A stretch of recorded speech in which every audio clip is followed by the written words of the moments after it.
नमस्कार मित्रांनो, तुम्ही पाहतात रेबर स्टार फार्म। तर आपला शेळीपालन फार्म आहे आणि आज आपण आपला गोठा निर्जंतुकीकरण कसं करावं ह्यावरती आज आपला व्हिडिओ होणार आहे मित्रांनो। कारण कसं आहे, बंदिस्त शेळीपालन फार्म किंवा अर्धबंदिस्त असो किंवा मुक्त शेळीपालन असो, जास्तीत जास्त बंदिस्त शेळीपालनावरती समजा गोचीड, वाप, पिसा याचा जास्त प्रमाणामध्ये आपल्याला प्रादुर्भाव पाहायला भेटत असतो। त्याच्यामुळे कसं आहे, ह्या गोष्टी होऊ नये आपल्या फार्मवरती, म्हणून आपण गोठा निर्जंतुकीकरण करणं हे जास्त गरजेचं आहे। त्याच्यामुळे आता तुम्ही पाहू शकता, हे माझ्या हातात आहे पोटॅशियम परमॅग्नेट। पोटॅशियम परमॅग्नेटची पुडी 20 रुपयाला पुडी भेटत असते, जास्त काय महाग नाही। ही पुडी फाडायची थोडंसं, एक मिनिट हा। तुम्ही बघू शकता थोडंसं एवढंच। आता हे पाणी आहे, या टोपल्यात पाणी घेतलेलं आपण, एवढेच पोटॅशियम परमॅग्नेट आपण पाण्यात टाकलं तरी पूर्ण पाणी पर्पल कलरचं, गुलाबी कलरचं होत असते मित्रांनो।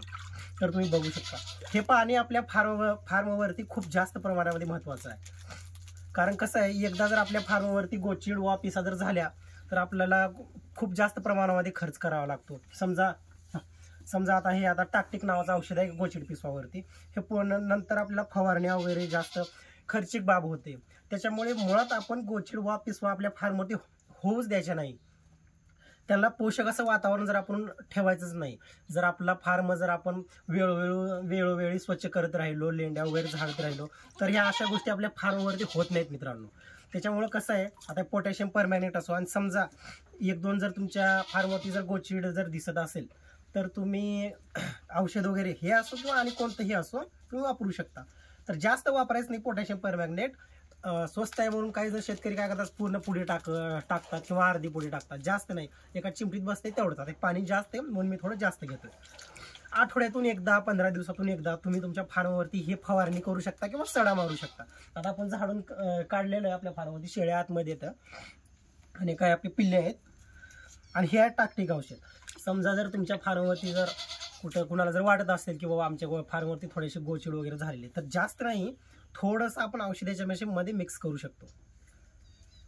कारण कसं आहे, आपल्या फार्मवरती रोगराई आल्यानंतर तर आपण उपचार करू शकतोच, पण येऊच नाही हा आपला प्रथम उपचार असला पाहिजे।